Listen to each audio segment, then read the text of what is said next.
private restraint in a building that has, over 60 years, grown attentive to what its tenants carry and interested in what they keep. On a rainy night, standing in the hallway with a pillowcase in your hands and the sense that something is warm that should be cool, the sense that something is listening that should be inert. Do the thing. Sit up. Shake once. Release one true thing into the rain. Not for Mufflewick's sake. Mufflewick will find other material. Will find the tenants who don't know the rule and the ones who know it and whisper anyway. The ones who find the soft dark more trustworthy than the cold outdoor air and the risk of being heard. For your own sake. Because the thought you've been not thinking has weight, and weight accumulates, and accumulation is a thing that has consequences in bodies as surely as it has consequences in fabric. The rain outside the window of this building falls and falls. The city below runs with it. The linen closet in the second-floor hallway holds what it holds. Somewhere in apartment 4D, a woman named Carol, who has been married for 22 years, is lying in the dark beside her sleeping husband and feeling the pillow grow heavy with the weight of a conversation she has been not having for most of those years. She knows the rule. Geraldine told her 2 years ago over tea in the third-floor apartment. Told her with the careful specificity of someone who has delivered the same information enough times to have refined it to its essential form. Carol knows the rule, and on most nights she follows it, sits up, shakes once, releases something into the rain, and the pillow goes cool and ordinary and she sleeps. But tonight the pillow is very warm. Tonight what she's not saying is the kind of thing that has been not said for so long that its absence has become structural, has become part of the architecture of the marriage, load-bearing in the way that some silences become load-bearing when you've organised enough around them. And the rain is falling, and the city is dark, and her husband is breathing beside her with the easy unconsciousness of a man who trusts the world around him. And the pillow is warm with 22 years of the exact weight of that trust, of her daily choice to protect it by not testing it, and the letter shapes pressed into the pillowcase are more than she's felt before, are dense and multiple and closing over each other in layers that feel like decades. She's sitting up. She's holding the pillowcase. The shake has sent warmth through the room like a brief heat, a pulse, something displaced and looking for a new place to settle. She's turned toward the window where the rain is falling in the particular way of deep night rain, private and continuous and indifferent, to the specific. She's holding one thought at its full size. She's not trimming it. She's not finding the version that's easier to release. She's holding the actual thought, which is, I have loved you by disappearing myself, and I don't know if what remains after all that disappearing is enough to build something that's actually true. She exhales. The thought enters the rain. The pillow in her hands is cooling. She turns it over and runs her thumb across the cotton surface. Smooth. The letter shapes have cleared. The impressions that were dense and closing over each other now dissolved back into simple weave. She puts the pillowcase on the pillow and sets it on the bed and lies down beside her husband, who has not woken. She stares at the ceiling. She thinks, tomorrow she will say something, not everything, not the architectural silence all at once, just something. One true thing, spoken into the actual air of an actual room where it can be heard. The rain falls, the building holds its breath. Somewhere on the 7th floor, an elderly man named Charles, who has lived in this building for longer than most of its current tenants, have been alive, lies very still in the dark of a room that has held 30 years of his particular brand of silence.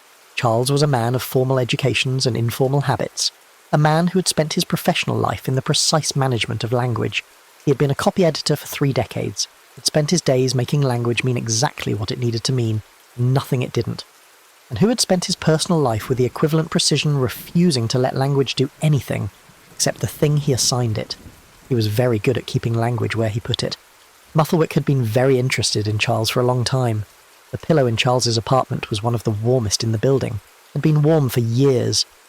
Not the acute warmth of a recent deposit, but the deep ambient warmth of something that had been slowly filling for decades, like a radiator that has been on all winter, and has heated not just its immediate air, the walls around it, the floor, the very structure of the room.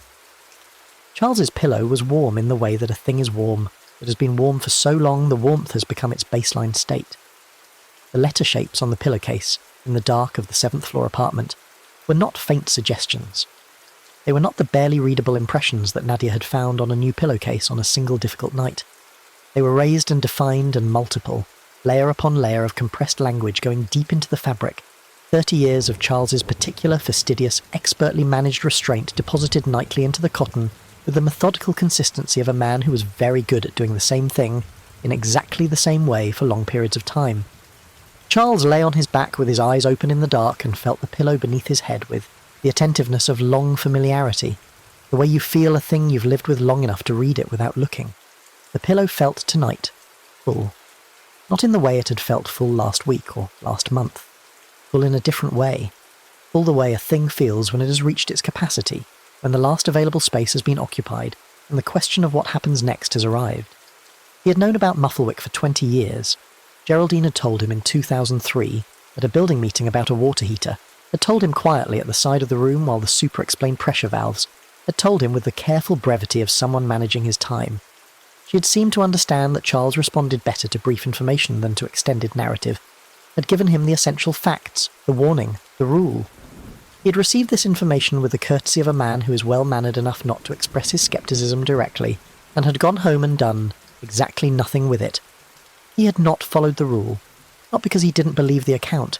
He had lived in this building long enough, and was observant enough that within the first year he had encountered enough incidental evidence of what the rule was designed to address that disbelief was no longer a tenable position.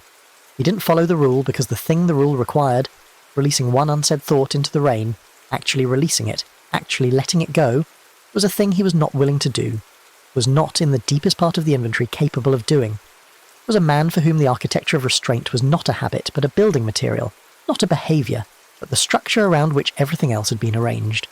His unsaid things were not stored in the pillow against his will.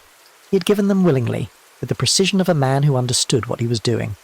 He'd understood for years that the warmth in the fabric was the warmth of his own material, was the accumulation of what he put there nightly, and he had continued to put it there because the alternative, the release, the window, the thought given to the rain, had always seemed to him like the more dangerous option, not because of what Mufflewick might do with the material, because of what he might become without it, because the things he was not saying were the things that held him in a particular shape, and the shape, while not comfortable, was known. Known was what he had. Known was what he could navigate. The unknowing of what happened when you released the things that had been holding your shape for 30 years seemed, to Charles, like the greater risk. So he had let the pillow fill.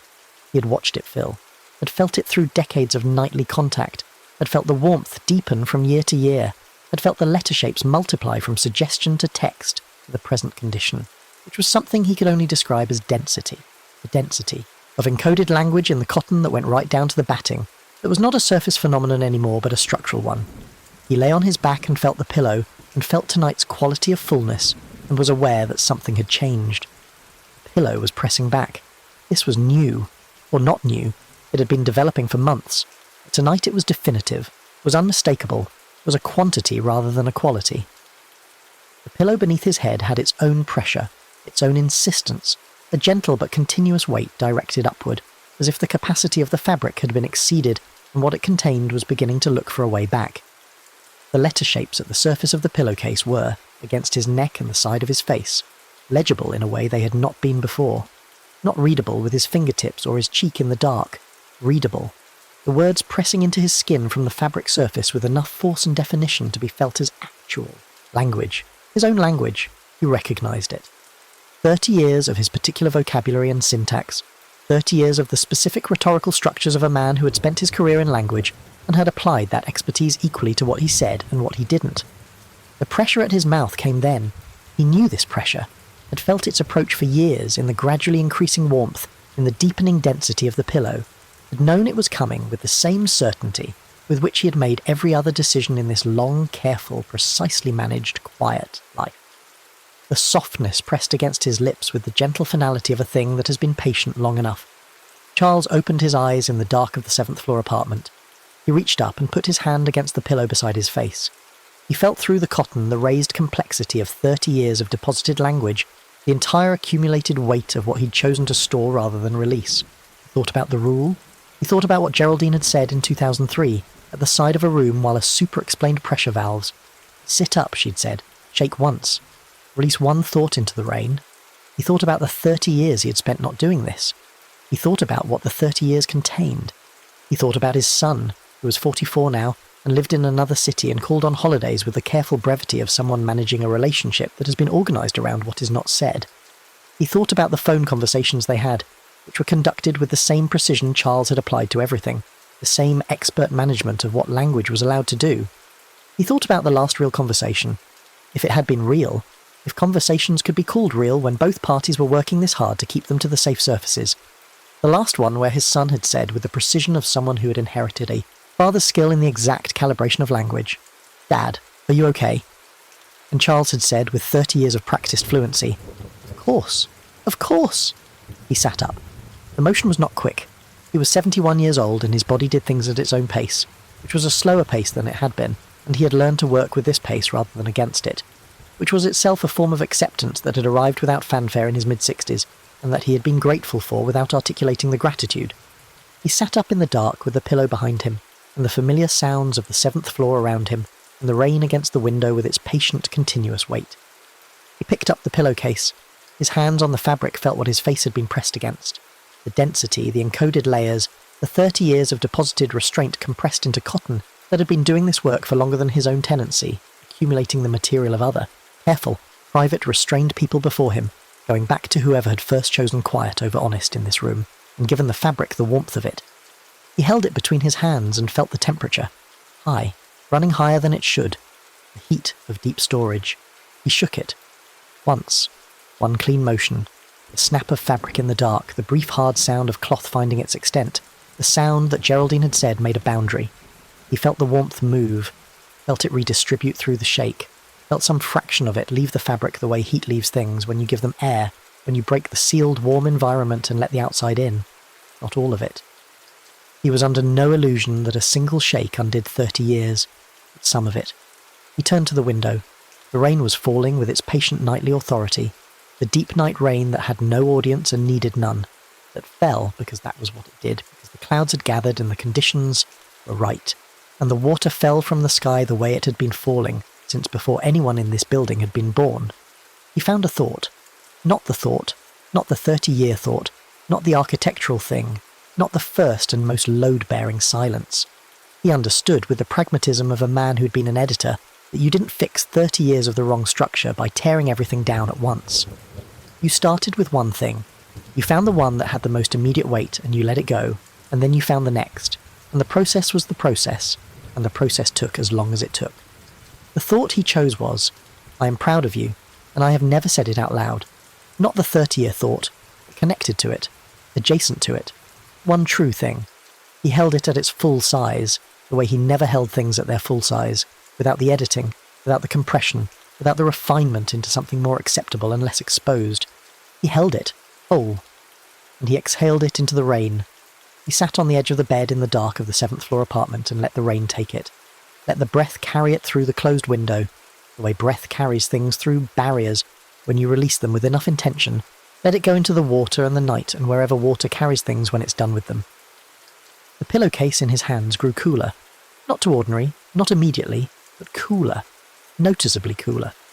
The density in the fabric seemed, under his palms, slightly less compressed, as if one layer had been released, as if the very top stratum of 30 years of deposit had been given permission to dissolve. He sat in the dark for a long time, holding the pillowcase. Then he picked up the phone from the nightstand. He held it for a moment, the dark screen in the dark room, the rain against the window. He looked at the time, 2:34 a.m. He set the phone back down. In the morning, he thought. In the morning he would call his son. He would call at a reasonable hour, and he would say things he had not previously said in their conversations, and the conversation would be different because he would be different in it. And the different would be awkward because 44 years of a certain shape doesn't reshape overnight, and there would be silences. But different silences. Silences that were pauses rather than structures. Silences between words rather than instead of them. He put the pillowcase back on the pillow and set it on the bed. He lay down and looked at the ceiling, and the rain fell and the building breathed. And somewhere below him Priya was sleeping after her call to her sister, and somewhere Nadia was sleeping after her release into the rain, and somewhere Theo was sleeping with Pont at the foot of the bed, and the grey-muzzled dog's weight on the mattress was the comfortable warm weight of a living thing in its correct place. The building held all of them. In the second-floor hallway, the original linen closet with its 60-year-old cedar shelves, and its original hardware gone dark with tarnish, held the linens of a building's long accumulated life. The oldest tablecloth lay folded on its shelf with its encoded decades. The warmth in it was considerable. The warmth in it was the warmth of everything that had ever been swallowed in these rooms, and had found its way into the fabric, which was most of what had ever been swallowed in these rooms, which was a great deal. But tonight, and this is a small thing, but tonight 3 of the building's residents had shaken their pillowcases once and turned to the rain, and 3 small fractions of the archive had been released into the night air, had gone into the water that fell from the sky and been carried down and away. 3 thoughts that had been stored as pressure were now dissolved in the city's water table, were now contributing to the rain's long, anonymous accumulation rather than to the linen closet's specific and particular one. This was small, this was very small against 60 years, but it was the direction that mattered. The direction was out of the fabric and into the air, out of the stored and into the released, out of the soft, private dark and into the actual weather of the world, which was indifferent and continuous and sufficient to carry what you gave it. Mufflewick was not diminished by this. Mufflewick was, in the building's other apartments, still working. Was finding the tenants who didn't know the rule, the ones who had moved in recently and hadn't yet had their coffee with Geraldine, the ones who were new to this building's particular quality of attention. Was finding the ones who knew the rule and had decided tonight that the pillow was safer than the rain. Was finding the ones like Charles had been. The careful, long-practicing people whose restraint had been building for years, and whose pillows had gone warm and stayed warm, and whose relationship to the soft dark had become so practiced it was indistinguishable from habit. It was patient. It had always been patient.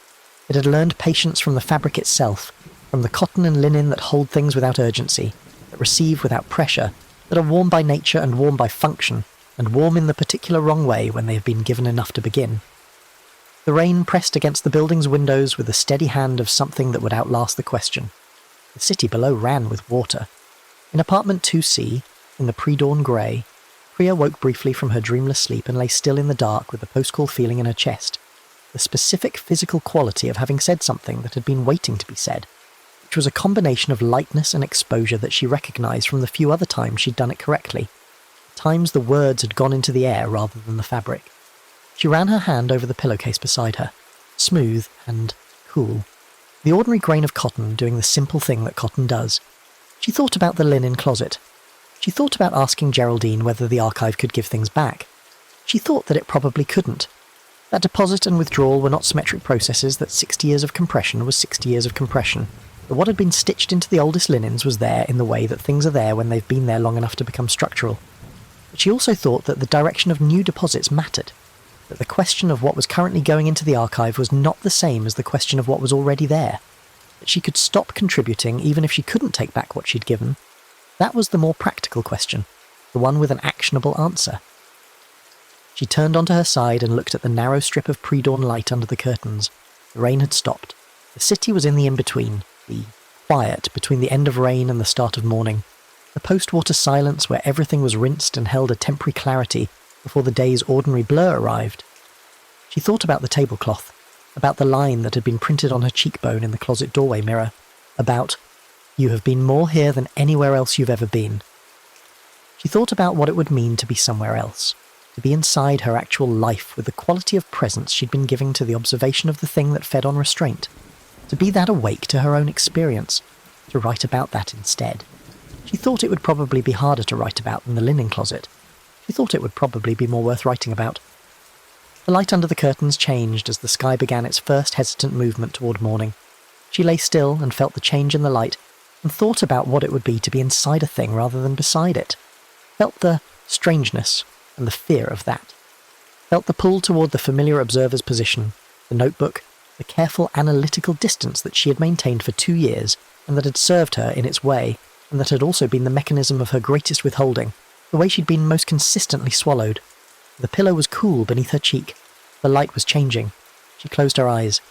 In the morning, she would do it in the morning. Not the linen closet, not the research. In the morning, she would open the notebook and she would write about something that was happening inside her rather than beside her. And the writing would be worse for a while, would lack the controlled precision of the observer's position, would be messier and more honest, and would probably fail in the ways that things fail when you're still learning how to do them. She would do it in the morning. She slept. The building breathed around all of them, around the 12 floors and the 47 units and the 112 current residents, and the accumulated presence of all the previous residents who had slept in these rooms and breathed into these walls and given the building the weight of their lives to hold. The building held this weight the way buildings hold things, without expression, without preference, with the patient structural indifference of something that was made to contain. In the linen closet on the second floor, the oldest pillowcase from 1963 lay folded on its shelf and held what it had always held. The warmth in it was deep and constant, and had been constant for so long that the question of its source had, in a way, become moot. It was simply the pillowcase's temperature, the temperature it had been for decades, the temperature it would be when the next tenant moved into this building and discovered the closet and felt the warmth for the first time and either asked Geraldine about it or didn't. The rain outside the windows had stopped. The streets below were quiet and wet. The night was moving toward morning with the slow certainty of a thing that does not require permission, that arrives regardless of whether you're ready, that carries the darkness forward into the grey, and the grey forward into the light with the undemonstrative continuity of water, of seasons, of all the processes that require no witness and offer no drama, and simply continue, simply move through the world doing what they do and asking nothing except that you let them. In apartment 7A, Charles lay on his back in the dark with a cooled pillowcase beneath his head, and kept his eyes open until the ceiling above him had resolved from darkness to the pale, uncertain grey of earliest morning. He lay very still. He breathed. He thought about his son. He thought about 44 years of conversations conducted at the safe surfaces of things. He thought about the phone on the nightstand. He picked it up. He looked at the contact. James, his son's name in the contacts list under J filed alphabetically because Charles filed everything alphabetically, including apparently his own child. He set the phone back down. In the morning he thought again, and then, before the thought could be redirected, no, not in the morning. The morning was a postponement, and postponement was the mechanism, and the mechanism was what had built the 30 years, not in the morning. He picked up the phone again. He pressed the contact. The phone rang again. The silence of a phone ringing at 2:41 a.m., the specific guilty silence of calling someone in the middle of the night, the silence that says, "What I have to say couldn't wait for morning." His son answered on the third ring. Voice low and thick with sleep, the voice of a man pulled from somewhere deep. "Dad? Is everything okay?" Charles lay on his back in the dark of the 7th floor apartment, and held the phone and heard his son's voice, which was his own voice adjusted, his own vocabulary and cadences in a younger register, the voice of someone who had grown up learning how to have a conversation at the surfaces of things, from someone who was very good at it. He said, "Yes, everything is fine. There's something I should tell you." A pause. A particular quality of 2:41 a.m. silence. Then, "Okay." Charles looked at the ceiling. The rain was not falling. The window was dark and wet. The city below was quiet. He said, "I am proud of you." 3 words that had been in the pillow for 30 years, that had been encoded in layers in cotton batting, that had been warm with the heat of not saying for decades, that had pressed against his lips from outside the fabric with the gentle, persistent pressure of a thing that wanted to be said by the correct method, which was spoken into the actual air of an actual room, to the actual person it was meant for. He said it. His son was quiet for a moment, a long moment, the silence of someone receiving a thing they hadn't known they were waiting for. Then he said, "Dad." "I know. I've always known." And Charles said, "I should have said it out loud." And his son said, "Yeah, you should have." And then they were both quiet, the comfortable quiet of people who have said the true thing and are resting in its aftermath. And outside the 7th floor window, the rainwashed city was doing its pre-dawn business, and the linen closet on the 2nd floor was holding what it held, and the building was breathing in the deep night way of old buildings that have held many lives and will hold many more. Charles said, "It's late. Go back to sleep." His son said, "I'm awake now. It's fine." They talked for another 20 minutes, and the conversation had a different quality than their conversations usually had. It was less precisely managed. It was slightly ragged at the edges in the way that honest things are ragged, and Charles let it be ragged. He did not edit it. He let the language go where it went. When he hung up, he lay still, in the quiet for a moment. Then he put the phone back on the nightstand and closed his eyes. The pillow beneath his head was cooler than it had been all winter. Not ordinary, not yet. 30 years was 30 years, and one night was one night. But the direction was cooler. The direction was toward the ordinary temperature of a pillow that holds only what it was made to hold, which was the weight of a head and the warmth a body generates and offers back to itself in sleep. He closed his eyes. The building held the night around him, held all of them, and the rain had stopped, and the city was quiet, and the closet on the 2nd floor was shut, and somewhere in the building's structure, in the accumulated soft material of 60 years, something that had learned to be patient in the fabric, waited with the quality of a thing that knows it will always have what it needs, because people are built around withholding, and beds are soft, and the dark is private, and the choice between the rain and the pillow will always be a close one.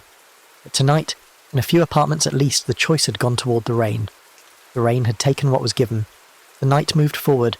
The light came, and in the morning, in the hallway of the 2nd floor, the linen closet door was closed, and the brass hardware was dark, and the cedar behind the door smelled of the building's long life, and on the 2nd shelf the oldest pillowcase lay folded with its decades of compression, and its warmth that had been constant for longer than most people in this building had been alive. And on the third floor, in the small kitchen apartment with the good window and the coffee always going, Geraldine was awake. She was always awake early. She sat at her kitchen table with her coffee and her view of the street below, and she thought about the building around her, about the people she'd given the information to, and the people she hadn't gotten to yet, about the ones who were following the rule and the ones who weren't, and the ones who were doing something in between that complicated the categories. She thought about the original linen closet on the second floor, about what Priya had told her 6 weeks ago when she'd finally asked about it, about the 2 years of deposits, about the tablecloth, about the line on her face. She thought about the archive, the 60-year compression, the question of whether it could be persuaded to release. She didn't know the answer to this. In 40 years of living in this building and learning its particular mythology from the inside, she had not found an answer to this question. She'd found the rule, had refined the rule through observation and inheritance from the tenants who'd known it before her, had given the rule to the tenants who came after her with the consistency of someone who understood. This was the practical and necessary work, the work of keeping what was manageable, and what was dangerous at the edges of dangerous rather than the centre. But the archive was a different question. She drank her coffee. Below her window, the post-rain street was glistening in the first light. A delivery truck went past, leaving brief parallel reflections in the wet pavement. A woman in a green coat walked her dog around the corner and disappeared. The city was being ordinary in the reliable, continuous way that cities are ordinary in the early morning, without drama or intention, simply proceeding. Geraldine thought, there will be rain again tonight. There usually was this time of year. She thought, I should write the rule down. I have been carrying it in memory for 40 years, and the question of what happens to it when I'm not available to deliver it in person over coffee is a question I've been not asking for long enough that it has the familiar weight of a thing chosen not to be said. She got up from the table. She went to the desk in the corner of the kitchen where she kept her papers and found a yellow legal pad and a good pen. She sat down and wrote at the top of the page in her clear, unhurried hand, "If the pillow gets heavier as you breathe." She wrote the rule down, all of it. The warmth, the letters, the shake, the release, the rain, the distinction between whispering and releasing, the window versus the pillow, the exact quality of the silence that the release required. She wrote it in the plain language of practical information, without mythology, without the supernatural vocabulary, because the supernatural vocabulary was the delivery mechanism, was the narrative coat that the information wore to make it receivable, but the information itself was simpler and more literal, and more important than the delivery mechanism. She wrote it all down, then she looked at what she'd written for a moment. She added at the bottom, in slightly smaller letters, "What you don't say goes somewhere. The somewhere is the problem. The rule is about the somewhere, about choosing where it goes." She looked at this. Then she added, smaller still, "The rain doesn't mind." She set down the pen. Outside her window, the morning was fully arrived now. The sky lightened to a pale, specific grey. The city below it going about its business with the unremarkable momentum of ordinary days. She could hear the building around her beginning its own morning processes, the distant pipes, the elevator, the sound of the floor above her receiving a person's weight.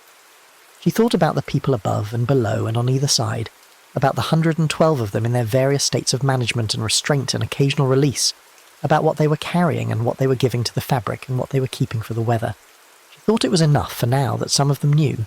She folded the yellow legal pad in thirds and put it in an envelope. She addressed the envelope in her clear hand to the building. She would put it in the front lobby. She decided. In the common area, beside the recycling information and the utility schedules and the notices from the management company about upcoming maintenance, where people would pick it up out of habit and read it while waiting for the elevator and fold it into their coat pockets and carry it home without quite knowing why. She put her coffee cup in the sink. She picked up the envelope. She went down the hallway and into the stairwell, and down 2 flights to the lobby with the envelope in her hand and the morning light coming in through the lobby windows in long flat planes, and she moved through the light to the bulletin board and she pinned the envelope there with a single pushpin in the upper left corner, where people would see it. The lobby was empty. The rain had stopped. The city outside the lobby windows was going about its morning. She stood for a moment in the lobby and looked at the envelope on the bulletin board. Then she went back up to her apartment and poured herself more coffee. In apartment 6F, Theo was feeding Pont and watching the morning light shift across the kitchen wall, and the dog ate with the complete and uncritical satisfaction of a dog who has been given his food and is doing the thing he was given his food in order to do. And Theo watched this and thought it was one of the better things about being alive, that dogs are this way about food. that some things are capable of complete uncomplicated engagement with the good thing in front of them. He thought about the pillow. He thought about what had been in it last night and how much of it was still there, and how many nights of sitting up, shaking once, releasing one true thing into the rain, or the rain air, or whatever quality of outside air was available. How many nights of that it would take to bring the pillow to ordinary? He thought. Many. Probably many. He had been holding things for a long time, and the holding had been practiced and thorough, and he was not going to undo it in a week or a month. He was not going to undo it quickly. He thought, that was fine. The direction mattered more than the pace. The direction was out. Pont finished eating, and looked up at him with the grey-muzzled, attentive satisfaction of a dog who has completed a task and is ready for the next one. And Theo looked back at the dog and said, "Good morning." The dog's tail moved once, gravely, in acknowledgement.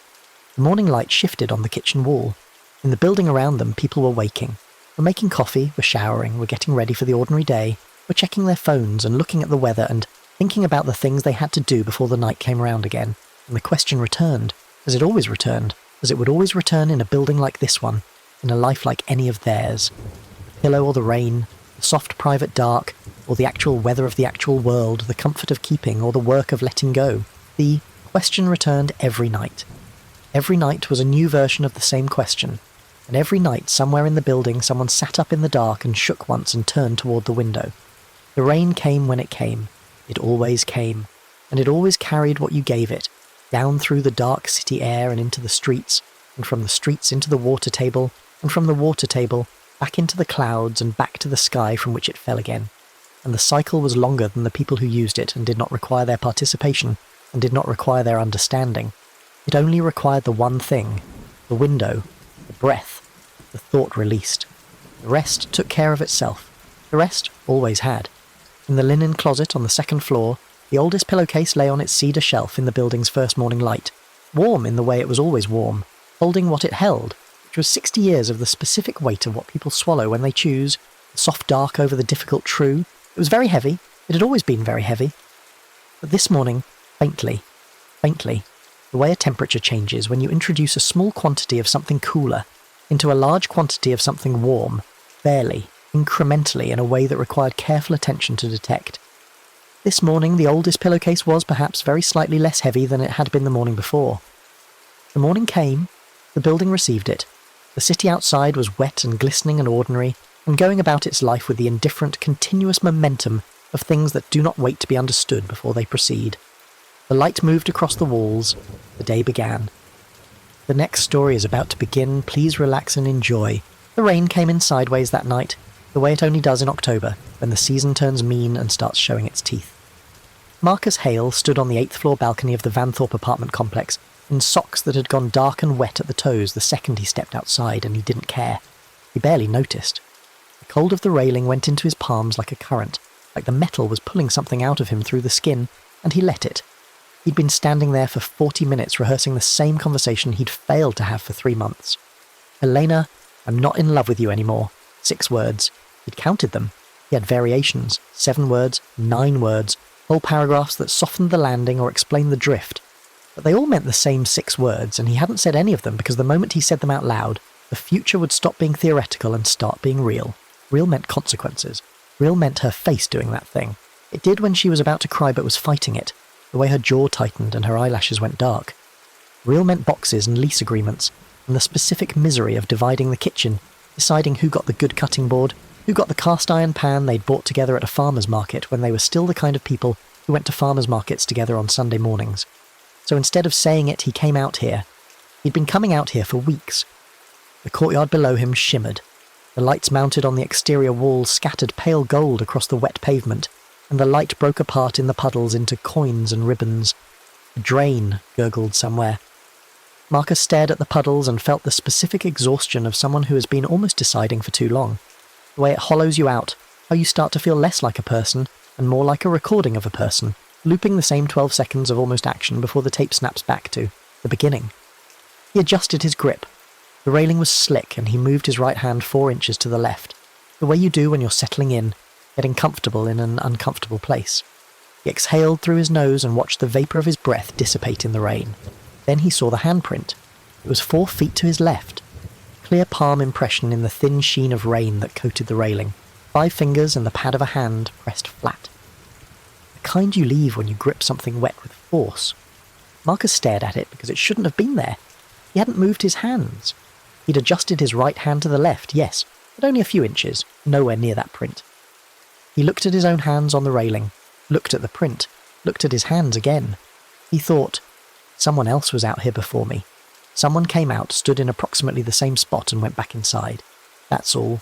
Rain does strange things, water pooled, the surface tension, held the impression longer than expected. He'd seen water do weird things. He was tired, he was cold, he'd been standing out here in October rain in wet socks, rehearsing a breakup speech for 40 minutes, and his brain was doing what overtaxed, under-rested brains do, which is find patterns and then add meaning to them that isn't there. He looked back at the print. It hadn't faded. If anything, it looked fresher, the edges sharper, the surface tension around the depression more defined, as though it had just been made. And now that he was really looking, really measuring it with his eyes, he could see that the print was the exact same size as his hand. Not approximately, not close, the same. The same wide palm, the same spread of fingers, the same slight irregularity in the pinky that turned outward, because he'd broken it once in college falling off a fire escape, and it had healed at a 4-degree angle, and that slight crookedness was there in the print 4 feet to his left, on a railing he hadn't touched. Marcus lifted his right hand from the rail and pressed it down. His print appeared exactly where he pressed, the rain sheen compressing under his palm, the impression filling. 3 feet further to his left, a second print appeared. Not beneath his hand, not where he'd pressed. 3 feet further along, as though his next move had already been recorded by something with better information than him about where he was going. The rain intensified for a moment, one of those sudden upsurges that last about 4 seconds before settling back into steady drizzle. And in that brief pounding, Marcus heard a sound that didn't belong. Not loud, not dramatic, just wrong. A sound like someone shifting their weight on metal, the faint groan of a balcony railing under pressure, the sound of someone leaning, and it was coming from beside him. Marcus turned. The balcony was empty. It was always empty. It was his balcony, attached to his apartment, 7 feet wide and 4 feet deep, and containing one rusted outdoor chair that Elena had bought at a garage sale 2 years ago, and which Marcus hadn't sat in since June. The rain fell on the chair and on the painted concrete and on the doormat and on him, and on nothing else, because there was nothing else there. But the sound came again, that metallic settle, that shifting under weight, and Marcus watched the rail to his left depress very slightly, then hold, like something was leaning on it that had no business leaning on it, like something with the weight of a person was applying pressure to a section of railing 3 feet from his hands, and the metal was responding the way metal responds to weight, with that minor compression, that tiny give. Marcus's hands went white on the rail. He wasn't superstitious. He had a degree in civil engineering. He understood load distribution, structural tolerances, the physics of pressure and deformation.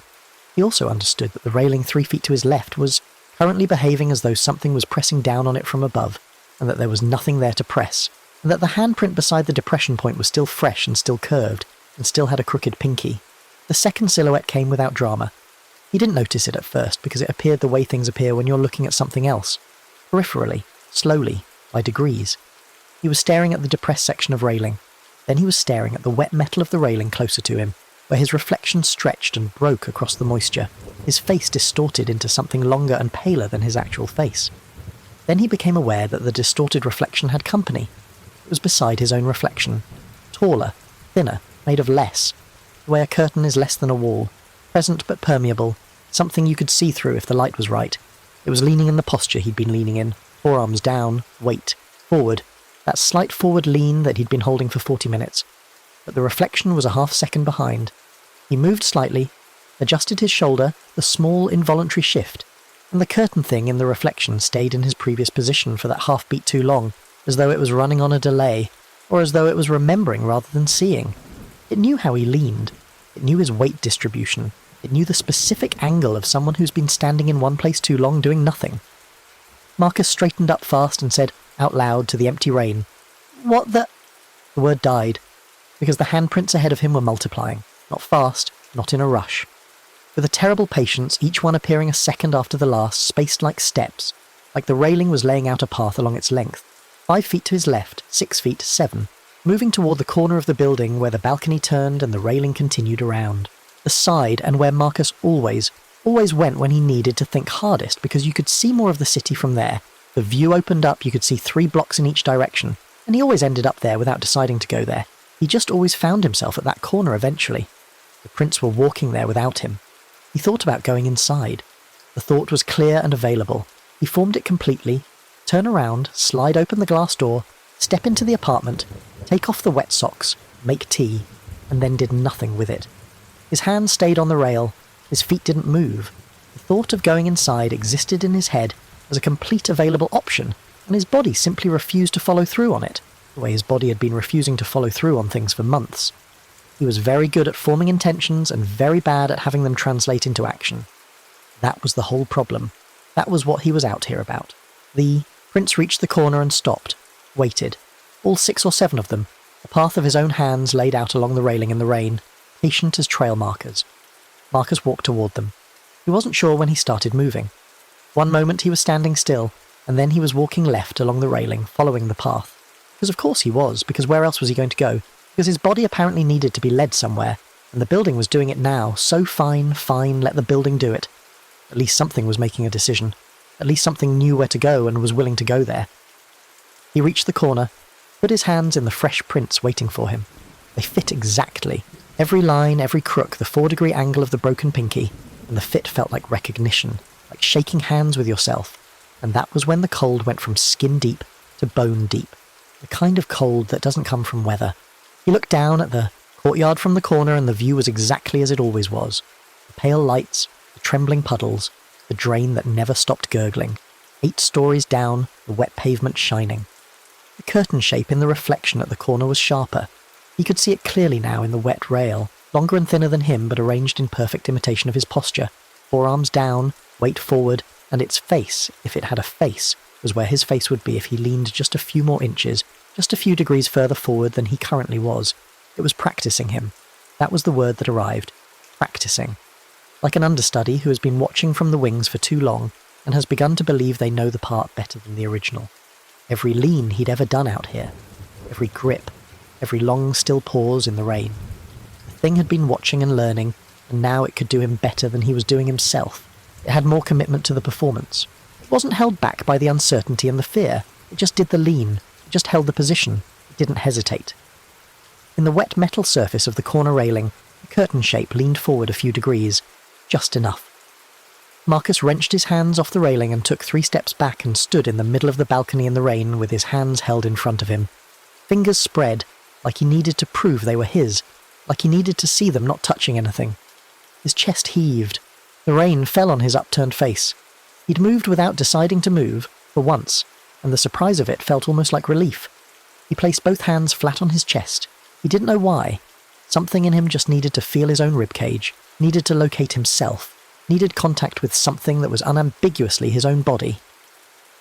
His palms pressed flat over his sternum, and he felt the heat there against the cold of his hands, the warmth of himself, and under that the pulse. Steady.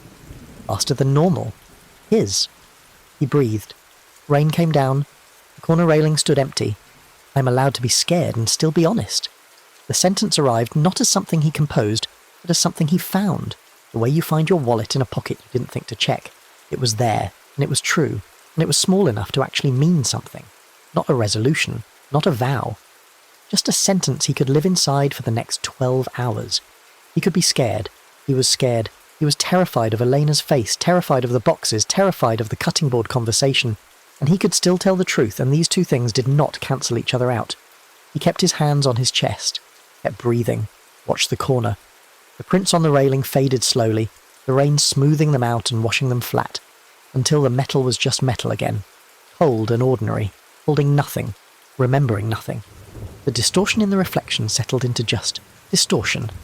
The lean in the courtyard light was just the lean of the light. The sound of weight on metal stopped. Marcus stood alone on the balcony in wet socks and October rain, and didn't need to grip anything. He thought, I'll tell her tonight. Not tomorrow. Tonight. He'd wake her if he had to. He'd sit on the edge of the bed and say the 6 words in whatever order they came out, and then he'd sit with the consequence of that, and not run back to the railing to rehearse his way through the next part. He went back inside. The couple in 4F had been fighting for 11 days without resolution. You could hear it through the walls if you pressed your ear to the plaster, which the woman in 4E had stopped doing because she was tired of being the audience to someone else's endless circling argument about the same 5 grievances repackaged in slightly different language each time. Her name was Petra Voss, and she was 39, and she had her own balcony and her own thoughts about saying hard things, and she preferred to take them outside where they got cold and quiet rather than inside where they got hot and complicated. She stepped out at 2 a.m. with a glass of red wine she wasn't going to drink, and stood at the railing on the 4th floor and looked at the courtyard below and the rain that was still falling. It had been raining for 6 hours now, steady and patient, and she thought about the thing she'd been not saying for 4 months, which was not a break-up speech, but something in some ways harder because it was about her own failures rather than someone else's.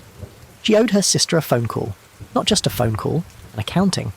An honest conversation about the money she'd borrowed and not repaid and not mentioned for 14 months, because every time she picked up the phone she thought, I'll explain when I have something more to show for it. I'll call when I can offer something alongside the apology. I'll say something when the saying doesn't feel like pure exposure. And so 14 months had passed and the borrowed money sat between them like a body nobody was naming. Petra sipped the wine and didn't taste it and leaned on the rail. The prints appeared faster for her. Maybe because it was later, or maybe because she'd been standing there longer than she realised. She was 40 minutes in before she noticed them. She was a deeper postponer than Marcus Hale upstairs, more practised, more committed to the tomorrow logic, and when she noticed them they'd already been there for a while, a chain of palm impressions stretching leftward along the rail, her exact hand, her exact span, leading away from her toward the section of balcony she always ended up at when the problem felt biggest, which was the far right where the drain pipe ran down the building's exterior, and she could hear the rain moving through it, a sound like something urgently travelling, and she found the urgency of it somehow comforting, the idea of water going somewhere, without hesitation. She followed the prints the way a person follows a path they know they shouldn't follow, the way you read one more page of something upsetting because stopping feels worse than continuing. At the far right section, by the drain pipe, the prints waited. She put her hands in them. The fit was perfect. The fit was worse than perfect. The fit was intimate in a way she found obscene. This railing had been practicing her grip, had been learning the specific pressure of her specific anxiety, and now it offered her that learning back like a service, like a comfort, and the comfort was the horror. The shape in the reflection was there immediately, beside her reflection in the wet metal. Curtain thin, half a second behind, more committed to her posture than she was. Petra had lived in the Vanthorpe for 3 years, and she'd heard the building talk the way buildings in old neighbourhoods talk, in fragments and rumours, one neighbour to another over the mailboxes, but she'd never been someone who paid attention to that kind of talk. She was a practical person. She was an accountant. She understood numbers and she understood time, and she did not understand buildings that developed memory or presences that fed on postponement, and she was not interested in developing that understanding. She was interested in getting back inside and finishing the wine and going to sleep and calling her sister on Wednesday. Wednesday was realistic. Wednesday gave her time to think about what to say. Wednesday.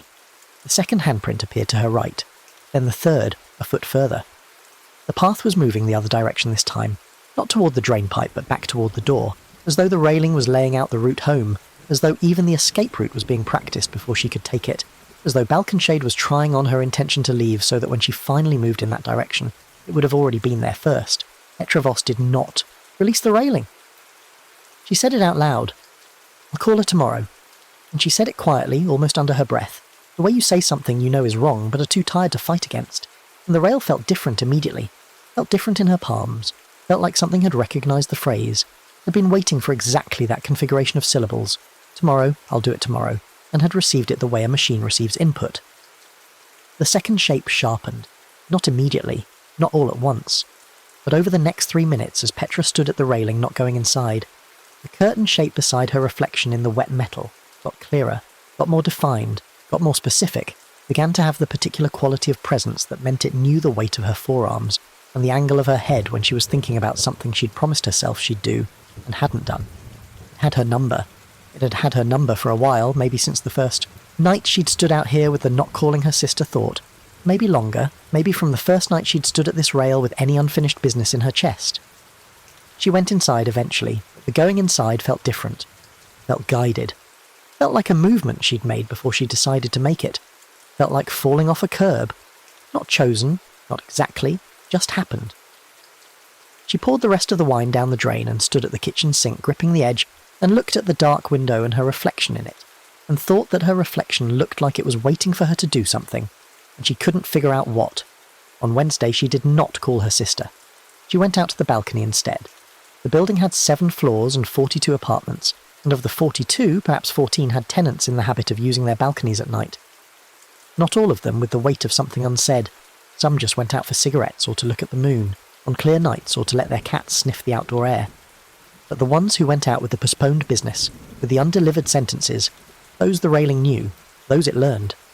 In 2B, there was a man named Gerald who had not spoken to his adult son in 3 years following an argument about money and politics that had metastasized into a referendum on the whole relationship, and Gerald went out to the balcony at 11 p.m. most nights, and stood at the second-floor rail and thought about calling and didn't, thought about a letter and didn't write it, thought about driving to his son's house in Ridgewood and showing up unannounced, and didn't do that either.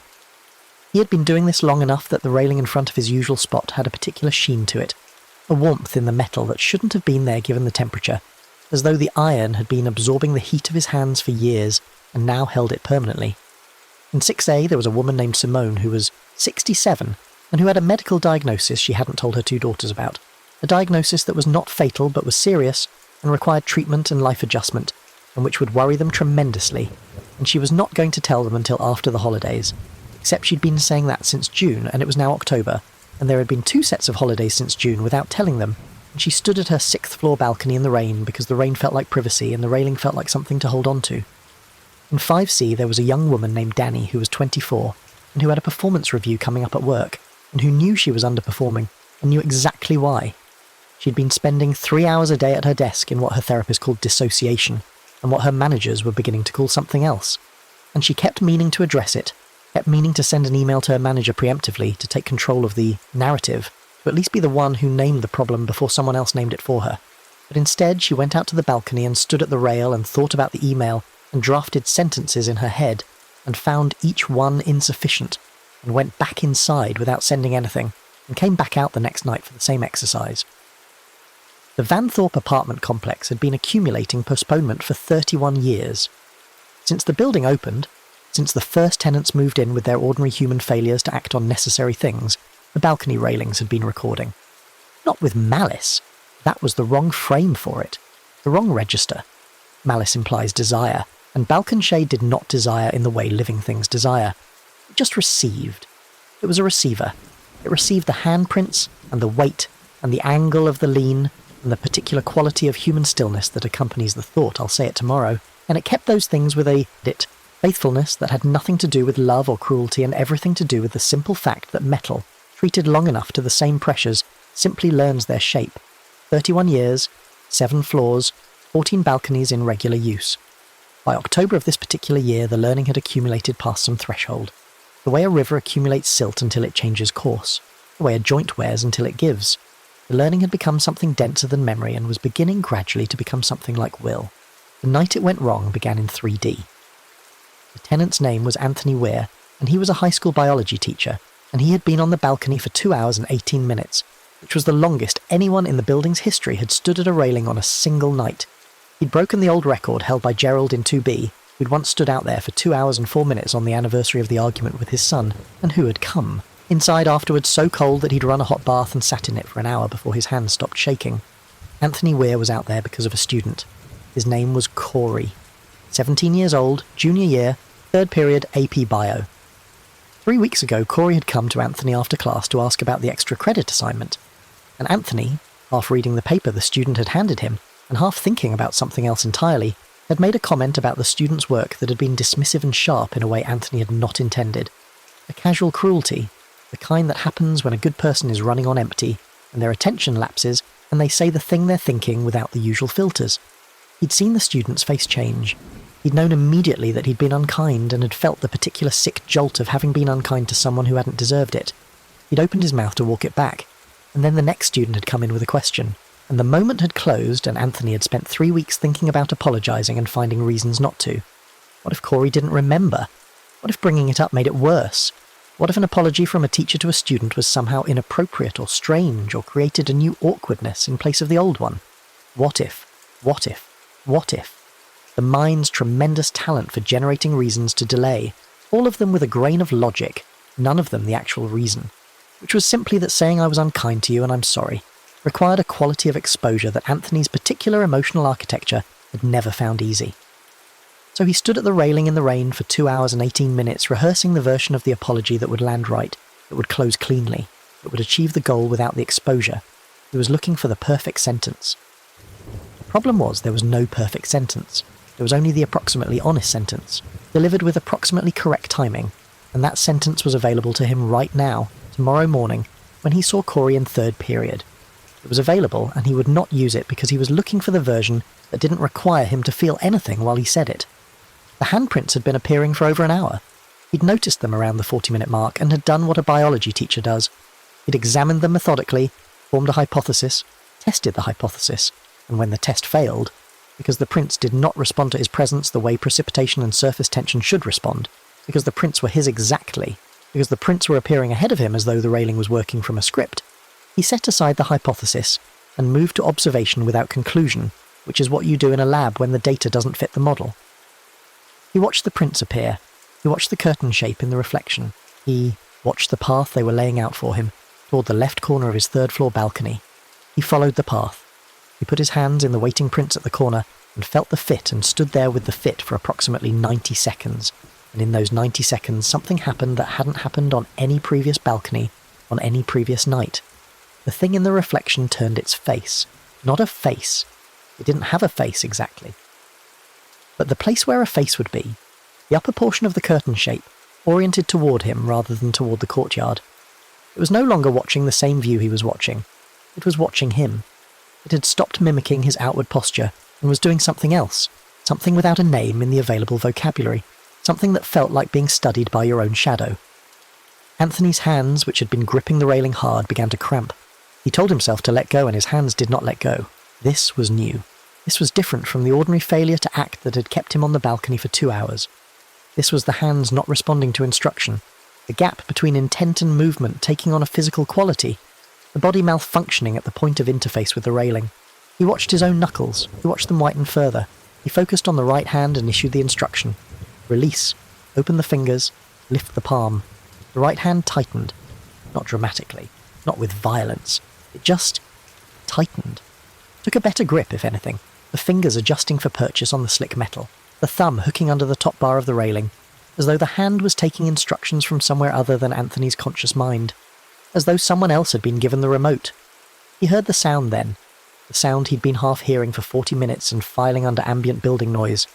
The sound of metal under sustained pressure, not the sharp protest, of structural stress, but the dull, continuous groan of something that's been pushed past tolerance for a long time and has decided to settle into the new shape. The railing wasn't bending, it wasn't buckling. The sound wasn't structural failure. It was something settling in, getting comfortable, the way an old house settles in winter when the temperature drops and the wood contracts and finds its new configuration. Anthony's left hand joined the right in tightening. The curtain shape in the reflection came closer, not forward in space, but forward in definition, as though it was focusing, sharpening from a blur into a specificity. Anthony could see now that it had the exact width of his shoulders, the exact length of his arms, the exact slight hunch of someone who has been standing in the same position for too long and whose back is beginning to ache and who has not adjusted because they're too focused on the rehearsal to notice the body's complaints. The shape was a perfect topography of him. A map. Not his appearance, but his posture. The specific shape of someone who refuses to go inside and refuses to act and refuses to choose, who just stands here being almost ready forever. He said, "Corey, I owe you an apology." To the rain. The empty courtyard. Out loud. Not I'll apologize tomorrow. He caught that version before it arrived and bit it back, and gave the other version instead. For a moment, a fraction, the print stopped appearing. The curtain shape wobbled. Then Anthony made the mistake of adding, "I'll find the right moment tomorrow in class," and there it was. Tomorrow. The word landed in the rain-soaked air and the railing received it, and the curtain shape sharpened back to its maximum definition. And Anthony's hands were no longer his hands, not in any meaningful sense, not in the sense of responding to him. They were hands on a railing doing what hands on that railing had been trained to do, which was grip, which was hold, which was stay. Anthony Weir began to scream, which was remarkable because he was a calm person who did not scream as a rule, and he screamed because he was standing 8 feet above a third-floor balcony. No, wait, that wasn't right. The distance was wrong. He stopped. He looked down. He was on the outside of the railing. Not the inside, the outside. Somehow during the 90 seconds of tightening and the curtain shape watching him, and the prints multiplying, he had gone from standing on the balcony with his hands on the railing to standing on the outer edge of the railing with his hands behind him gripping the bars, his back to the courtyard, the whole third-floor drop behind his heels. He had no memory of climbing over. He had no memory of mounting the rail, but his feet were on the exterior ledge and his heels were over nothing, and between him and the wet pavement of the courtyard there was 3 stories of rain and the 8-story residents who pressed their faces to their dark windows. At the sudden sound of screaming said later that they'd seen him out there on the outside of the railing, but that they couldn't understand how he'd gotten there because none of them had seen him move. Anthony's hands were the only things that had firm purchase. Hands on the bars, back to the void. The curtain shape in the reflection on the outer surface of the rail was directly in front of him now, arranged in the same positions, mirrored, hands on the same bars, same grip. The delay was gone. There was no half-second lag. They moved together perfectly. He thought, if I release the railing, I will fall. He thought, if I don't release the railing, I don't know what happens. He thought, I should have said it Tuesday. I should have found Corey on Tuesday. He placed both hands on his own chest, not in the composed, breathtaking way that Marcus had done upstairs, in a desperate lunge, wrenching his hands off the bars and slapping them flat to his sternum and immediately grabbing the bars. Again because he needed to, because he was 3 floors up on the outside of a railing in the rain, and one hand on his chest was a luxury he couldn't hold for more than half a second. Half a second was enough. He'd had them there. He'd felt his own heartbeat, racing, tactile, undeniable proof of the living specific thing that was him, and not the practicing shape. And in that half second a sentence arrived that was not a performance, and not a rehearsal. I was unkind to a 17-year-old kid, and I'm ashamed, and I'm going to tell him that in the morning. He said it out loud, to the rain, 8 floors above the courtyard that was not 8 floors. He was 3 floors he needed to stop confusing himself. 3 floors, 15 feet, survivable if it came to it, but it was not going to come to it. He was going to... The prints ahead of him faded. The wet sheen of the outer railing smoothed. The shape in the reflection came apart into ordinary refraction, ordinary distortion, the way all reflections are distorted in water at night, containing nothing but light. Anthony climbed back over the railing. He did it slowly and badly because his knees had gone soft and his hands were shaking, and the metal was slick and he nearly went over the wrong way twice. But he made it, and he stood on the balcony interior and sat down hard on the wet painted concrete because standing wasn't available to him, and he sat there in the rain for another 10 minutes just breathing. He went inside. He composed an email to Corey on his phone before he went to sleep. Not the perfectly worded version, the approximately honest version. He sent it at 3:14 a.m. and lay awake for another hour waiting for a reply that didn't come until 7:30 the next morning, which said, "Thanks for saying that, Mr. W. Genuinely means a lot. See you in class." Anthony Weir slept better than he had in 3 weeks. Gerald in 2B did not have Anthony Weir's ending. Gerald had been cultivating his postponement for 31 months, not 3 weeks. Long enough that the railing at his usual spot on the second-floor balcony had stopped requiring his presence to generate the prints. The prints were there when he arrived.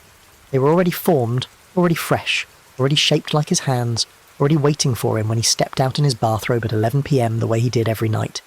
He put his hands in them as naturally as putting on gloves. The fit had always been perfect. He'd never thought too hard about why. He and Robert, his son, had fought about the election and the money and the nature of respect and the history of being raised a certain way and what was owed and what wasn't, and both of them had said true things in cruel ways and cruel things in true ways, and the conversation had ended with a door that remained technically open, but which neither of them had walked back through in 31 months. Gerald's wife, Catherine, had died 8 months into the silence, and Gerald had called Robert to tell him, and they'd had 3 careful, minimal exchanges around the funeral arrangements, and then the door had closed again. Robert had not come to the funeral, which Gerald found unforgivable, and Robert had not come because Gerald had said, in one of the 3 careful exchanges, something that was technically factually accurate, and was also one of the cruelest things one person can say to another about a shared grief. Robert had hung up. Gerald had stood in his kitchen holding the dead phone and known immediately that he'd done something that would cost him the rest of whatever relationship remained, and had been standing at the railing ever since, working on the sentence that would take it back. You could not take it back. That was the thing Gerald could not make himself accept. You could acknowledge it. You could own it. You could say, I said that, and I was wrong, and I was in pain, and I took my pain out on you in the worst possible moment, and I know that, and I will spend the rest of my life wishing I hadn't. You could say that.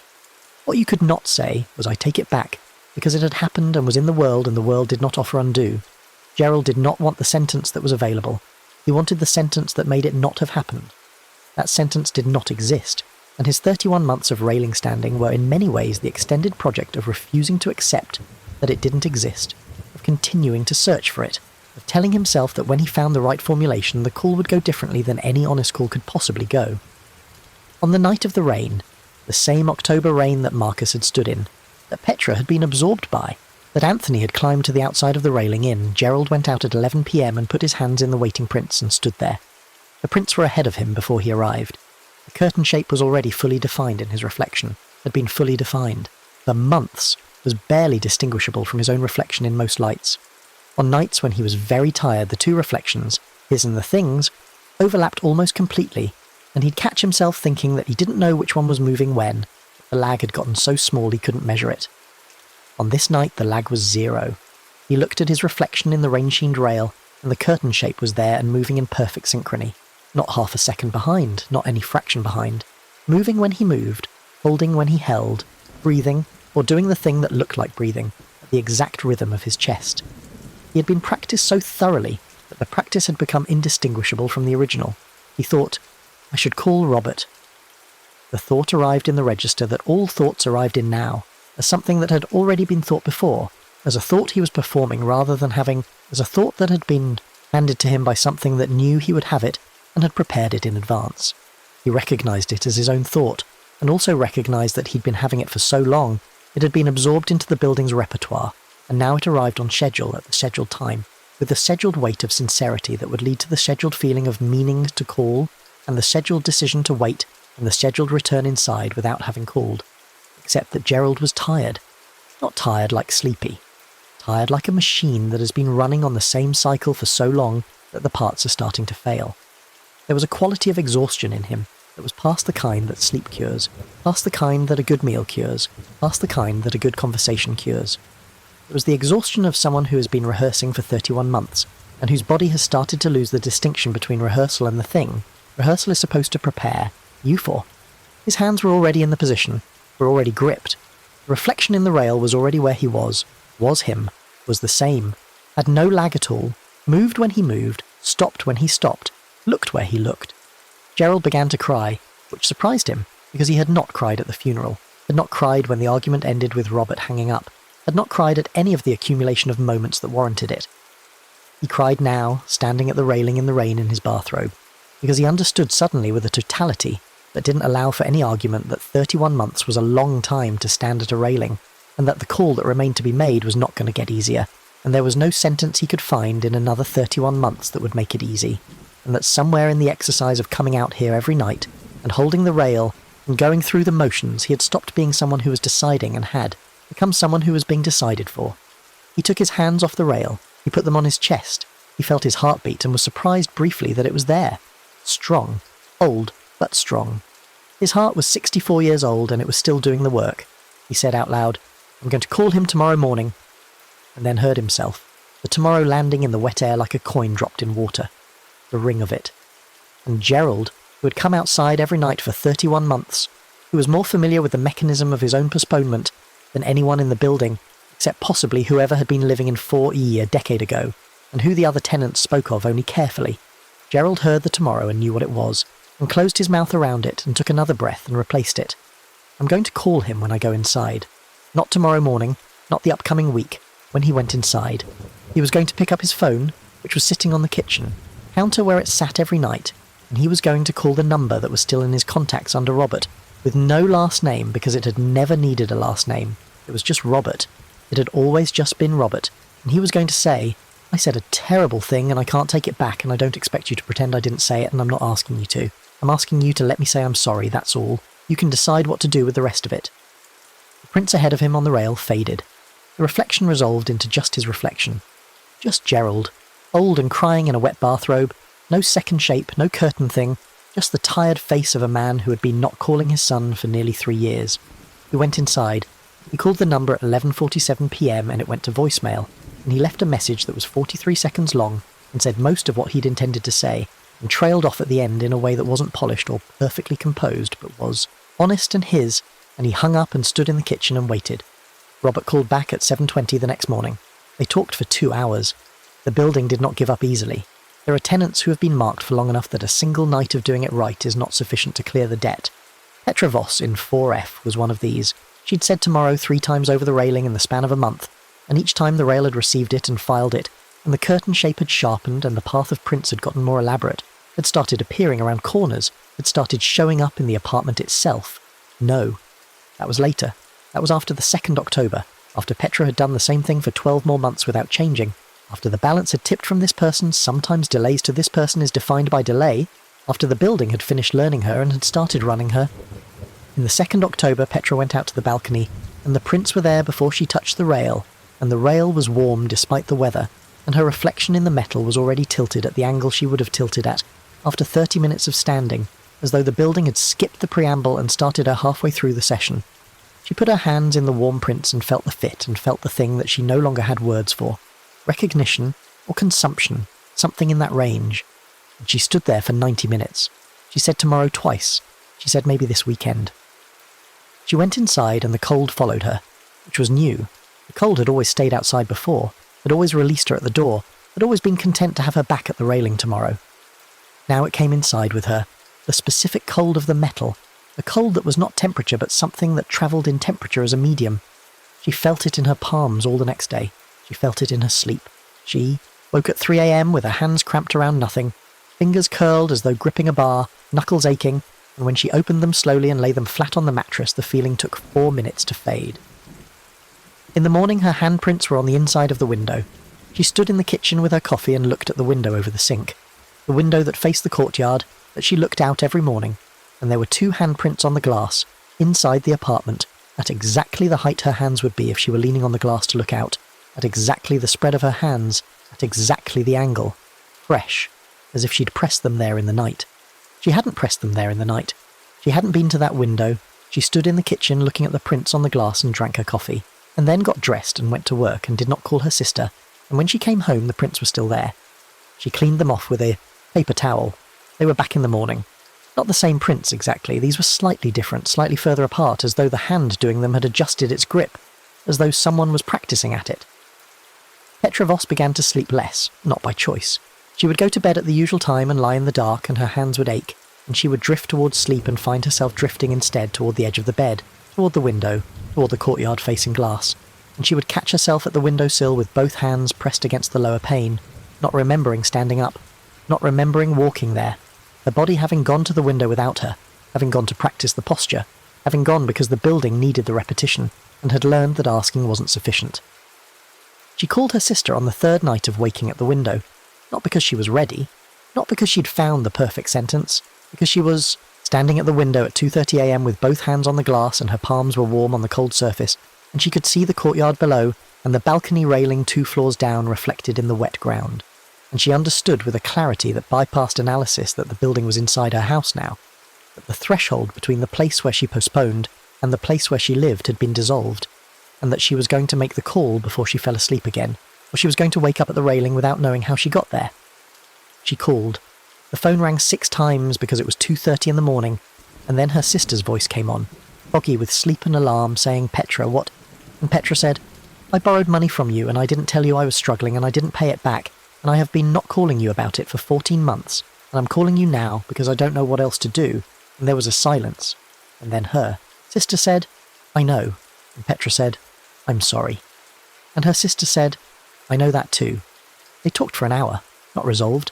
Money doesn't resolve in an hour, and the hurt of being avoided for 14 months doesn't dissolve in an hour, and some things were left for later conversations that hadn't happened yet and might take months to have fully. But the call was made, and it was honest, and when Petra finally went to bed at 4 a.m. her hands didn't ache, and she didn't drift toward the window, and she slept until 8 and woke clean. In the morning, the handprints on the inside of the window were gone. Simone in 6A took longer. Simone's postponement was different in character from the others, not about money or a broken relationship or an overdue apology, but about fear in its purest and most sympathetic form, the fear of watching people you love prepare to be frightened for you, the specific, dreaded helplessness of becoming someone else's worry. The diagnosis wasn't cancer, it was something in the family of serious but manageable, a condition that would require surgery and monitoring and lifestyle changes, and that was, if caught early and treated well, very likely to result in a full and normal life. The doctors were cautiously optimistic. Simone herself was not frightened of the diagnosis so much as she was frightened of the phone call, of the sound of her daughter's voices doing the thing voices do when they receive news, They have to hold very still to accommodate, of being the source of that, of watching them rearrange their faces into expressions of calm support, while behind the expressions they were terrified. She didn't want to terrify them. That was all. It was a comprehensible motivation, and a generous one, and it was also an excuse, and she knew it was an excuse, and went out to the balcony anyway and stood at the 6th floor rail, and rehearsed the conversation every night, and revised it every night, and found it insufficient every night, and told herself one more night of preparation would produce the version she could live with. The railing on the 6th floor had a different quality than the lower floors because of the height. Standing on the 6th floor, you were 40+ feet above the courtyard, and the courtyard below looked smaller, and the puddles in the rain looked like discs of mirror, and the drain was a sound you had to pay attention to catch. Simone liked the height. She found it clarifying, which was the worst possible recommendation for spending long nights standing at it. The curtain shape that developed in her reflection was different too, taller and more formal, as though it had absorbed the quality of someone trying to look competent and calm for an audience that hadn't arrived yet. It mimicked not her anxiety, but her performance of not being anxious.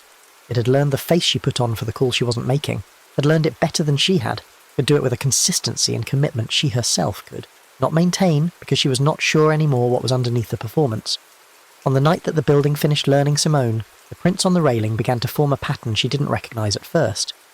Not the usual forward path toward her thinking corner. This pattern was different.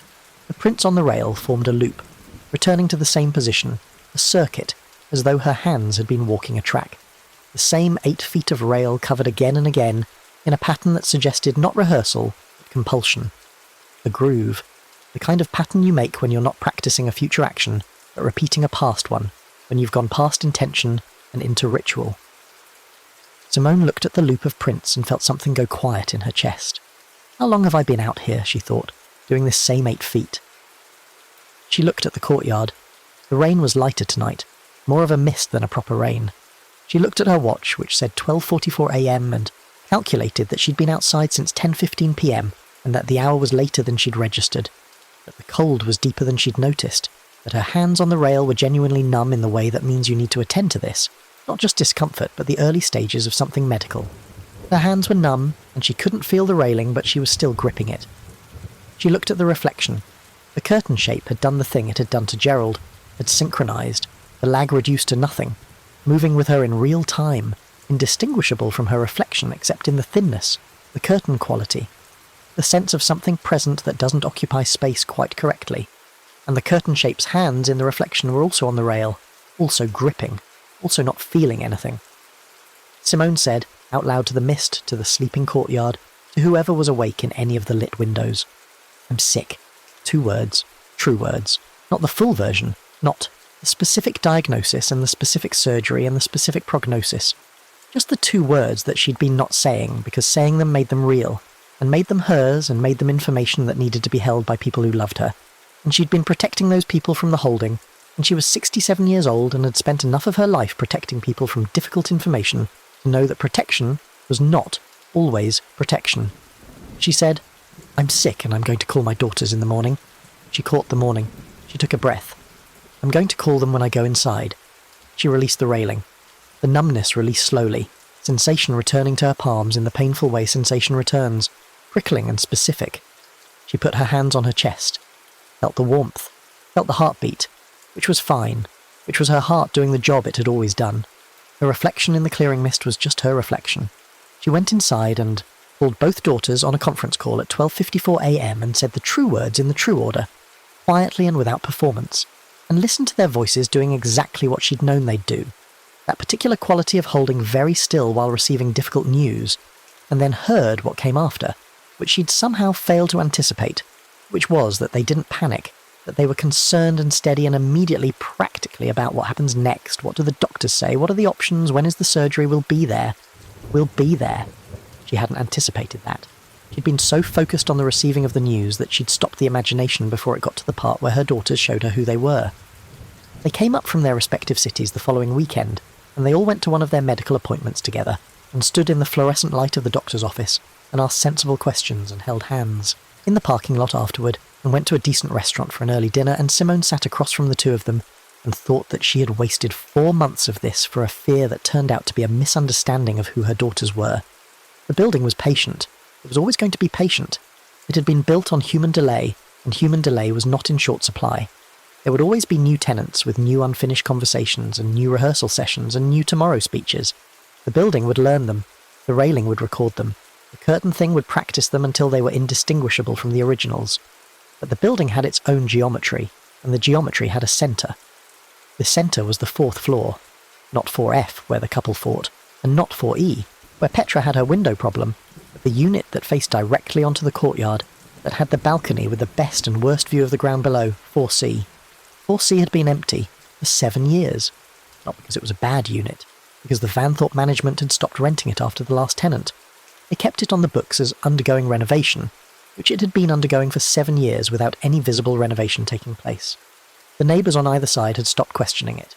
The super, a quiet man named Estives, who had been with the building for 23 years, kept the key to 4C on a separate ring from the other keys and did not use it unless he absolutely had to, and when he did not go out onto the balcony, and he did not stay long, and he locked the unit carefully behind him and moved quickly down the hall. The last tenant of 4C had been a woman named Lenora Marsh. She'd lived there for 9 years.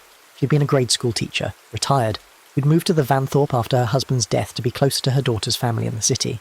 She'd been a quietly social presence in the building, the kind of person who notices things and remembers them, who knows which neighbour has a new medication they're nervous about, and which one has a job interview coming up and asks about it afterward. She had also had a thing she wasn't saying. Specifically, she had been writing a book for 30 years.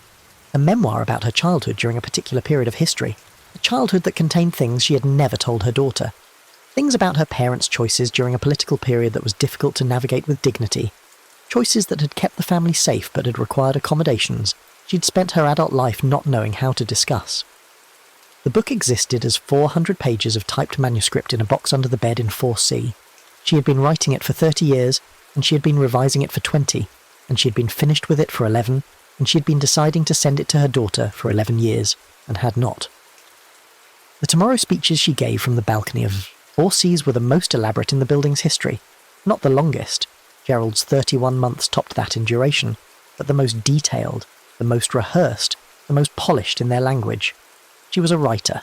She rehearsed the speech with a craftsperson's attention to cadence and word choice, and the strategic placement of the moment when she'd reveal what the book contained. She'd given herself notes on the speech. She'd revised the notes. She'd been doing this for 9 years from the balcony of 4C. When Lenora Marsh died, she died in the apartment rather than the hospital, which was her wish. A quiet death in her own bed early on a November morning, with her daughter holding her hand, which she had called to come 2 days before the end when she'd finally understood the end was coming. She had not given her daughter the manuscript. The box remained under the bed. Her daughter, a woman named Clara, competent and grieving, handled the estate and found the box and opened it and read the first 40 pages standing in the empty apartment in 4C, and sat down on the floor against the wall and read another 60 pages sitting there, and then closed the box and sat with it in her lap for a long time. Clara had understood. She'd gone back for the rest of the box and she'd taken it home, and she'd read the whole 400 pages over 2 weeks, and had spent a long time afterward deciding what she thought about the things the book contained, the accommodations her grandparents had made, the specific texture of her mother's silence about it, and what Clara decided, eventually after the time it deserved, was that the book should exist in the world. She found a small publisher. The book came out 3 years after Lenora's death. Clara wrote the preface, but that was after. That was outside the building. That was the thing Lenora had been rehearsing for 9 years, becoming real by a different route than the one she'd planned, through death rather than courage, through her daughter's judgment rather than her own. In 4C, after Lenora, the balcony rail had 9 years of her in it. 9 years of a very specific and very developed postponement. The curtain shape that had learned Lenora was the most complete the building had ever produced. It had her gait, had the weight distribution of a woman in her late 60s, had the particular tilt of a person who spent 30 years hunching over a typewriter. It had the posture of someone holding 400 pages of truth that she'd decided to give to tomorrow. It was still there, in the empty apartment, on the empty balcony. Steves had seen it once. On the one occasion he'd had to go in to check a plumbing complaint from the unit above. He'd been standing in the living room and it had been raining, and he'd looked at the glass door to the balcony and seen the shape at the rail, the right size, the right hunch, the particular stillness of long practice, and he'd stood very still in the living room for 4 seconds, which was 4 seconds longer than he'd ever intended to stay, and then he'd done what he'd learned to do over 23 years of working in a building that had developed memory. He'd gone to the glass door and knocked on it. 3 knocks, firm. The knock of someone who knows what they're interrupting and intends to interrupt it anyway. The shape at the rail had turned. He thought it had turned. He'd tell you he thought it had turned if you asked him directly, though he wouldn't go into detail. And then it was not there, and the railing was just wet metal catching the light from the courtyard below. And Steves checked the plumbing and left promptly and locked the door and put the key back on the separate ring and went home and told no one. The night Marcus Hale told Elena the 6 words was a Friday. He woke her at 11:30 p.m. because he'd lain in bed for an hour and a half trying to let himself fall asleep, and his chest had felt like something was sitting on it, and he'd known, not with drama, just with clarity, that the clarity he'd found on the balcony was going to last until morning, and then was going to do what clarity always does in the morning, which is find reasons to soften, find reasons to wait, find reasons to let the day's ordinary demands absorb the urgency until it came back next time, slightly smaller. He sat on the edge of the bed and said her name, and she came up from sleep slowly and looked at him. And before she could be alarmed at the hour or the expression, he said the 6 words. She lay there with them. Then she said, "I know." He looked at her. "I've known for about 8 months," she said. "I've been waiting for you to figure out how to say it." The conversation that followed was 2 hours long, and ran the full range of things that conversation runs: grief and anger and strange relief and practical logistics, and one long stretch of silence in the dark that was not hostile but was the silence of 2 people, processing the end of something that had been real and was now also over. They both cried, at different points, separately. They didn't hold each other, which would have been the wrong comfort for the wrong reason. They sat on their respective sides of the bed in the dark and talked until 1:30 a.m. when Eleanor said she needed to sleep, and Marcus moved to the couch and lay there looking at the ceiling and felt something that was not happiness, but was the specific relief of a person who's been carrying a rehearsed speech for too long and has finally put it down. The balcony was just a balcony now. He went out once more in the next week, for air, out of habit, and stood at the rail and thought nothing in particular, and the rail was cold metal and the courtyard was the ordinary courtyard, and the rain that came while he stood there was just rain, and he went back inside when he got cold. The building had not lost anything exactly. It still had Gerald, partially. Gerald had made the call, and had been talking to Robert for weeks now, carefully in the early stages of something that might become a real reconciliation, and might become a different and more honest version of a relationship that had been performing its old form for too long. But Gerald still went out to the balcony. Old habits. He went out and the railing was just railing, and the prints that appeared were just prints from his own hands, and there was nothing in the reflection but himself. He went out because he liked the air, and because 31 months of habit doesn't dissolve in 3 weeks, and because there was still something clarifying about the cold and the dark, and he'd been coming to terms with the fact that maybe that was just him, maybe that was just who he was, someone who processed things with cold metal and rain and height, and that was fine. That was a thing about himself he could keep. Danny and 5C sent the preemptive email to her manager on a Wednesday, and it had not gone perfectly. The manager had called her in. There had been a conversation about performance that was difficult and honest and not fun. But she had been the one to name it first, had been the one to say, "I know the numbers aren't where they should be, and here's what I think is happening." And the conversation that followed had been hard in the way that things are hard when they're real, and not in the way that things are hard when they've been managed into something that bypasses the actual problem. The performance plan they drafted was achievable, and the manager, it turned out, had been worried about Danny in a way that was supportive rather than punitive, had been waiting for Danny to signal she knew. Danny still went out to the balcony, but she went for cigarettes now rather than rehearsals, which was a worse habit medically, but a healthier one psychologically. Or at least that's what she told herself, and the rail was just a place to rest her arm while she smoked. The building processed these departures the way it processed everything, without urgency, without sentiment, without any indication that it had noticed. It had other tenants. It had the couple in 4F, who were still circling the same 5 grievances, and whose postponements were not the balcony-standing kind, but the internal kitchen argument kind. The kind where both parties know the real grievance, and neither one names it because naming it would require one of them to be the first to say something true, and whoever is first is more exposed. The building had learned 4F's rhythm. It would wait. It had a new tenant coming to 7B, who had moved from out of state following something, whose boxes had arrived on Thursday, while the rain was still falling. The new tenant was quiet, had shaken Esteves's hand in the lobby without saying much, had stood at the window of the empty apartment looking at the courtyard for a long moment before beginning to unpack. The new tenant had something in the set of the jaw, in the stillness of the looking that Esteves recognised.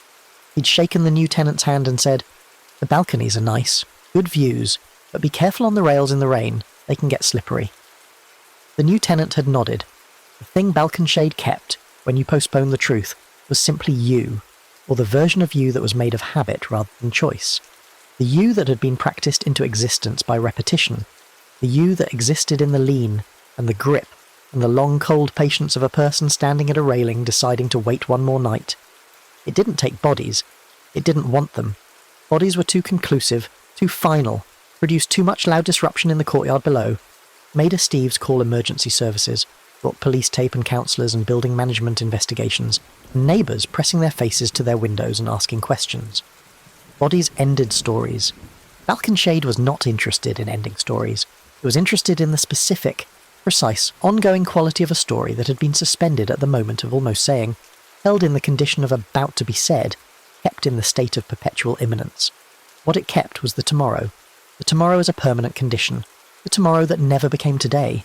The handprints appearing ahead on the rail, always ahead, always in the spots where your hands were going to go before you went there, the path laid out before you walked it. Your posture practiced in the metal reflection until the reflection knew you better than you knew yourself, knew how you leaned when you were working up to the hardest sentence, knew the specific quality of stillness in a person who has been about to say something for 3 years and still hasn't. Falconshade didn't push you over the railing, it just kept you on the outside of it, standing on the narrow ledge between the life you had and the life that required the hard sentence, with your hands behind you gripping the bar and the whole drop in front of you, and the building pressed warm against your back, practicing your grip, practicing your lean, practicing the shape of someone who will definitely say the true thing tomorrow. Definitely. Tomorrow, when they find the right words, when the moment is right, when they're ready. You were always so close to being ready. The building knew how to wait. The next story is about to begin. Please relax and enjoy.